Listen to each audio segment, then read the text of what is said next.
आज हम बंदों को मारने वाले हैं परसेंटेज के हिसाब से। क्या बात कर रहे हैं? क्योंकि अपने पवन भाई ने कमेंट बॉक्स में हकते हुए कहा, भाई only plasma gun challenge please भाई। अब क्लॉक टावर पर आने के बाद साइको भाई ने प्लाज्मा गन का पता बताया, वो भी एक नहीं दो प्लाज्मा गन दिलाया। मैंने सोचा कि अब गन मिल ही गया है तो चलो बंदों को भी पेल देते हैं, लेकिन क्या हम इस बिना गोली वाली गन से भुइया कर पाएंगे? नहीं। जरूर कर पाएंगे गाइस। तुमको पता होगा यही एक गन है जिसके अंदर गोलियां नहीं लगती, बस ज्यादा देर तक दबाए रखने से इसका खत्म हो जाता है परसेंटेज।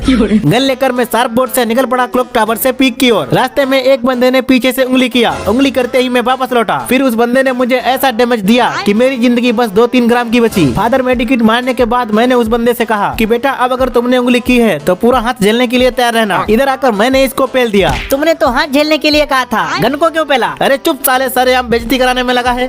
इसका काम खत्म करने के बाद हम आ गए पोची नोक पर। यहाँ पर अपने ही भाई ने मेरा किल चुरा लिया। अपना किल अपनों के ही हाथों चुरवाने के बाद मैंने इधर आके देखा तो ये बंदा शर्म के मारे बाहर नहीं आ रहा था। अरे शर्माओ नहीं, हम तो तुम्हारे दुश्मन हैं। इतना सुनते ही वो बाहर आया, मैंने उसको नॉक कर दिया। शायद इसीलिए ये बाहर नहीं आ रहा था। यहाँ पर जोन आने के बाद हमने अपना रथ भीमा शक्ति की तरफ मोड़ दिया। रास्ते में एक बंदा लूट करता हुआ दिखा, मैंने सोचा चलो इसे तोड़ देते हैं, लेकिन ये तो साला खुद को बहुत बड़ा डकैत समझ रहा है। जब तक इसने अपना पालतू मकड़ा छोड़ा तब तक मैंने इसका खानदान खत्म कर दिया।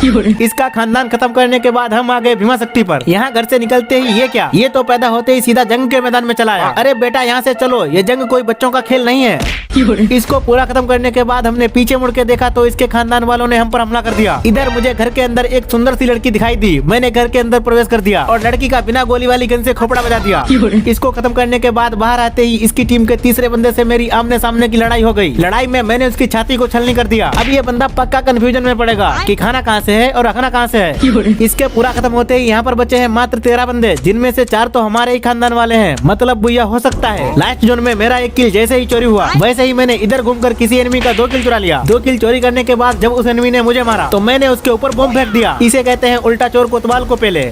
मेरे टीममेट्स ने बचे हुए दोनों कोतवालों को मार दिया और हमारा बुया हो गया।